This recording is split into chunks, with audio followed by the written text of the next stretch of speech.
마테오가 전한 거룩한 복음입니다.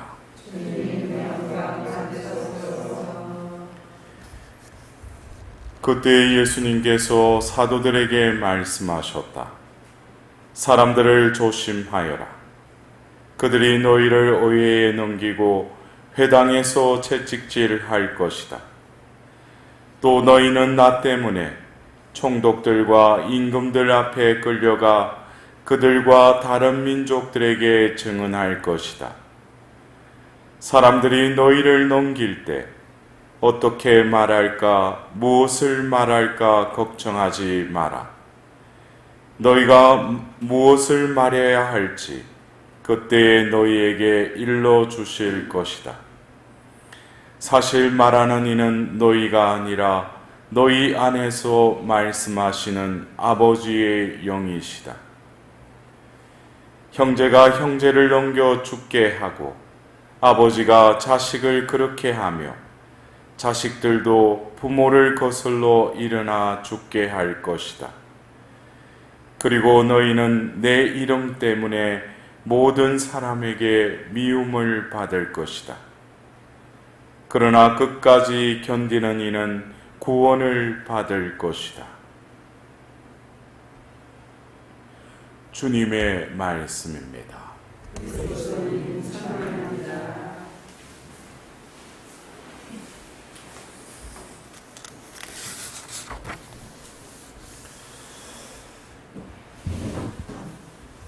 전례 중에 순교자 이렇게 미사를 드리려 또 제의를 입을 때 또 이 홍색의 제의를 입을 때 왠지 모르게 마음에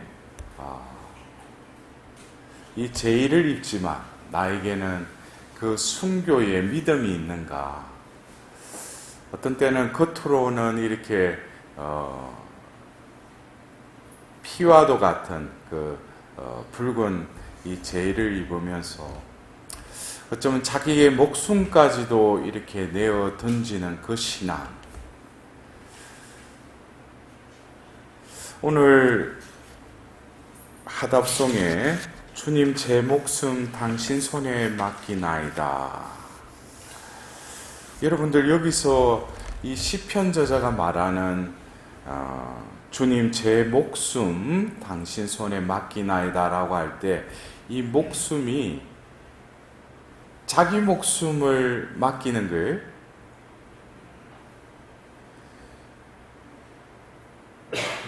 우리가 예수님의 말씀 중에 보면 자기 목숨을 살리려고 하는 사람은 목숨을 어떻게 한다고 했어요?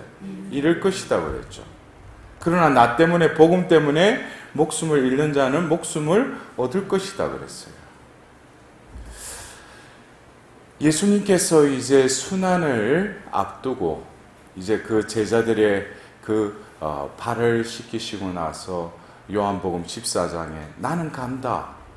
나는 아버지께로 왔다가 아버지께로 간다. 이렇게 말씀하셔요.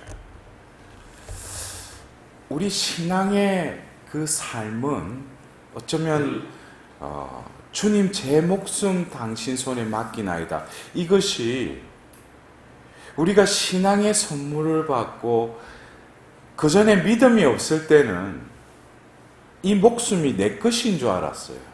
부모로부터 받은 이 유형적인 이 존재를 또 자기가 살아야 되는 줄 그렇게 생각하고 인생을 살아왔어요. 그러나 신앙생활을 하면서 이 목숨이 내 것이 아니라는 것을 깨닫게 됐어요. 왜? 우리는 신앙을 통해서 바로 영원한 생명을 믿고 영원한 생명의 희망을 가지고 살아가는 이가 그리스도인이라는 거예요. 그렇다면은 이 목숨, 이 생명은 결국에 똑같이 맞이해야 될 그 죽음으로 끝나잖아요. 그러나 우리는 영원한 생명으로 부르심 받았다는 거예요. 그래서 어쩌면 이 목숨이라는 거, 내가 살고자 아둥바둥하며 이 생에서 살고 가는 이 목숨의 주인이 누구냐, 이것에 대한 그전에는 내가 주체인 줄 알았는데 결국 예수 그리스도를 통하여 나를 사셨다는 거예요. 왜? 결국 죄로 인해서 죽을 수밖에 없는 나를 예수 그리스도의 그 속량하심을 통해서, 피 흘림을 통해서 나를 다시금 살리시고 나에게 새 생명을 주셨다는 거예요. 그렇다면은 이 목숨이 내 것이 아니죠. 하나님이 그리스도를 통해서 당신 것으로 사셨다는 거예요. 그래서 예수님의 그 죽음, 이것은 어쩌면 우리가 구약의 제사를 보면 이 사람이 죄를 지어서 이제 하나님의 그 백성에서 이제 쫓겨날 판인데, 바로 짐승을 잡아서 짐승의 피를 흘리게 하면서 나를 대신해서 죄를 사함을 받는 거예요. 내가 죽어야 되는데 그 죄를 누구에게 전가시키는 거예요? 그 짐승에게 죄를 전가시키고 그 짐승이 피를 흘림으로써 내가 대신 죄에서 벗어나게 되는 거예요. 그러나 이 구약의 제사는 매번 죄 지을 때마다 그 짐승을 또 피를 흘리게 되지만, 우리는 예수 그리스도의 이 죽음, 순환을 통해서 결국 한 번의 희생으로 영원한 효력을 드러내신 거죠. 그래서 우리가 이 오늘 기리고 있는 김대건 안드레아 사제 순교 하심을 다시금 우리는 그냥 주님을 위해서 죽으셨다. 그러면은 그 표현에 있어서 주님을 위해서 자신의 목숨까지도 아낌없이 바치셨다 하면은 결국 순교를 하는 주체는 누구예요? 나죠. 내가 순교를 하잖아요.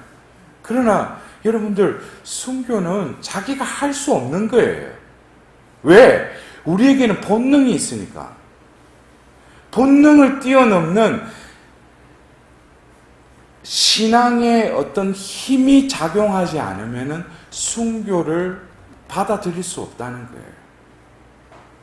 그래서 우리는 오늘 이 역대기 하근의 저카리아 이 예언자의 그 죽음의 순간을 우리가 이렇게 보면은, 저카리아가 하나님으로부터 부르심 받고 하나님의 말씀을 이렇게 전하는 데 있어서 여호야다 사제의 아들 저카리아가 하나님의 영에 사로잡혔다고 그랬어요. 여러분들, 하나님의 영이 사로잡히면 제정신이에요? 제정신이 아니죠. 하나님의 영이 그를 완전히 딥씌워서 그를 사로잡았는데,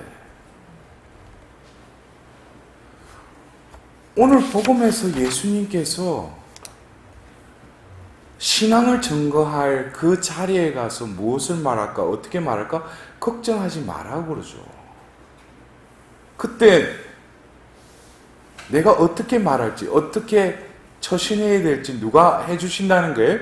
내 안에 계시는 아버지의 영이 해주신다는 거예요. 여러분들, 그 순간, 바로 저카리아가 그 죽음의 순교를 이제 받아들이는 그 순간에는 자신이 신앙이 있으니까, 내가 주님을 위해서 목숨을 바쳐야지. 그것은 그 상황을 우리는 맞닥뜨려 봐야지 깨닫겠지만, 그 순간에는 자기가 존재하기도 하지만 자기가 존재하는 게 아니에요. 하나님께서 그 죽음을 통해서 영광을 드러내도록 그를 사로잡으신 거예요. 그래서 우리가 이 순교라는 것은, 여러분들, 우리 가톨릭 교회에서 어떤 시복식, 시성식 할 때 순교의 월계관을 쓴 이들은 뭡니까? 기적 심사가 없죠. 왜 그래요? 순교 자체가 기적이니까. 기적이라는 건 뭐예요? 있을 수 없는 일들, 자연 현상계를 뛰어넘는 우리 상식을 이해하지 못하는 어떤 그 현상이 일어날 때 우리는 기적이라고 그러잖아요. 그래서 순교 자체는 기적이에요. 인간으로서는 할 수 없지만 신앙의 열매, 신앙의 꽃으로 순교를 이루어주시는 분도 바로 우리 순교자의 그 모범이신 예수 그리스도의 영이 그를 사로잡을 때 순교의 월계관을 받았을 수 있다는 거예요. 그렇다면 우리가 어떤 우리 선조들이 어떤 그 배교할 수도 있고 또 순교를 할 수 있는 그 상황 속에서 결국 우리가 평상시에 그 사람이 신앙생활을 하는 그 본질이 무엇인지에 대해서 결국 그것은 열매라고 그랬죠, 제가. 신앙의 열매 중에 가장 큰 열매가 자신의 목숨을 하나님께서 거둬가시는 거죠.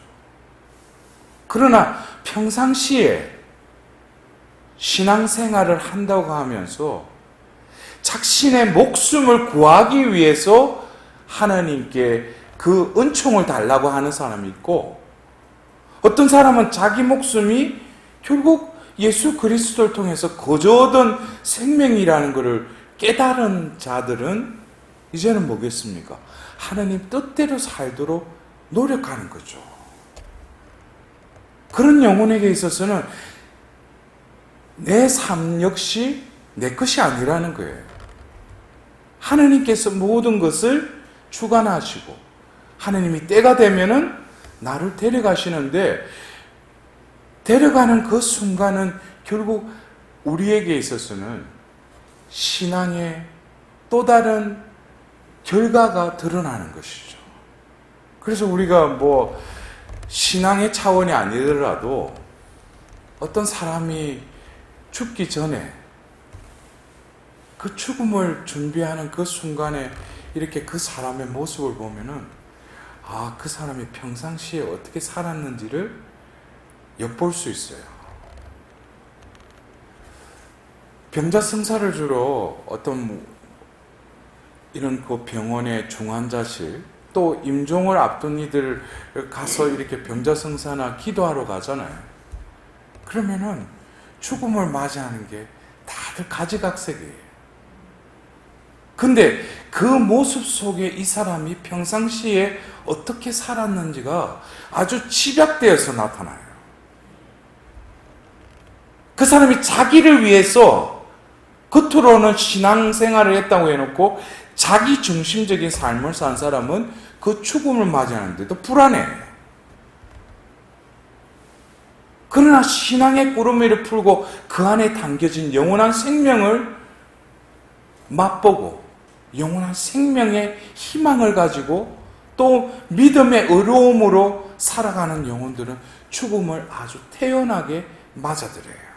이것은 자신이 그렇게 해야지 해서 되는 게 아니라 하나님의 신앙의 은총으로 깨달음을 얻고 그 깨달음에 의해서 그 신앙생활의 그 은총의 빛 속에 거늘던 그 영혼들은 죽음조차도 뭐예요? 초연하게 받아들일 수 있는 거예요. 그러나 그 기저에는 뭡니까? 내 목숨이 내게 아니라는 거예요.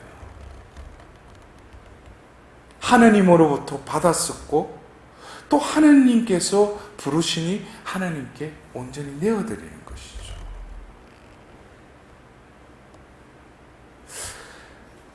오늘 우리가 들은 이 독서의 그 로마서의 말씀 보면은 바오로 사도께서 바로 신앙의 그 핵심, 바로 신망의 산더, 믿음, 희망, 사랑의 역동적이면서 조화를 말씀하고 계셔요. 신앙은 바로 믿음으로 의롭게 된 우리는 거저 예수 그리스도를 믿음으로써, 그러나 이 믿음은 내가 믿는 것이 아니라 신앙이라는 선물을 통해서 거저 믿게 됐다는 거예요. 그런데 그것을 통해서 우리는 뭡니까? 하나님과 더불어 평화를 누리게 된 거예요. 이거는 내가 무슨 공로와 수고를 통해서가 아니라 거저 나에게 그 믿음을 통해서 하나님께서 평화를 주시는 거예요. 우리가 추구하는 평화는 뭐겠어요? 에페소서 2장 14절에 그리스도야말로 우리의 평화입니다.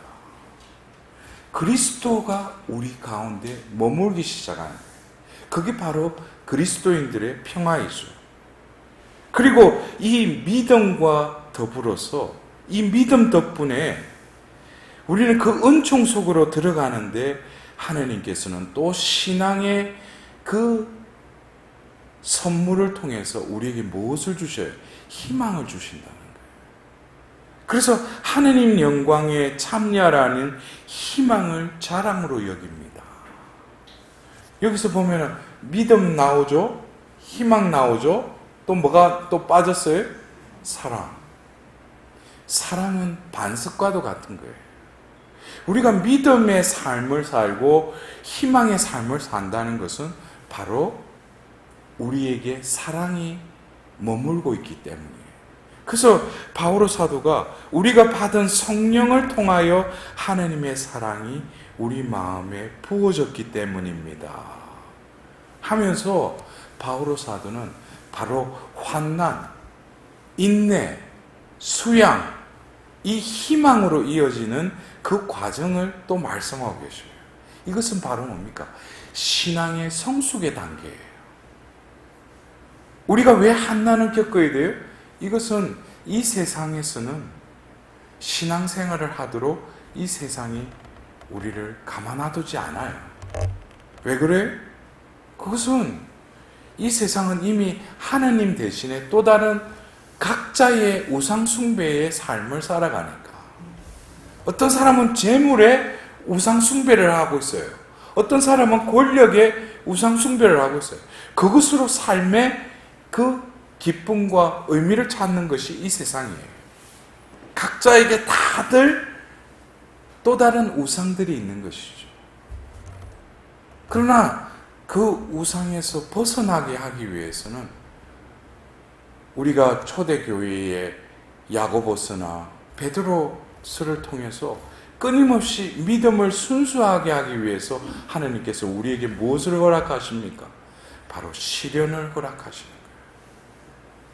시련과 환난은 그냥 닥쳐라고 견뎌내려고 하는 것이 아니라 바로 본질적으로 우리의 믿음을 어떻게 순수하게 하기 위해서.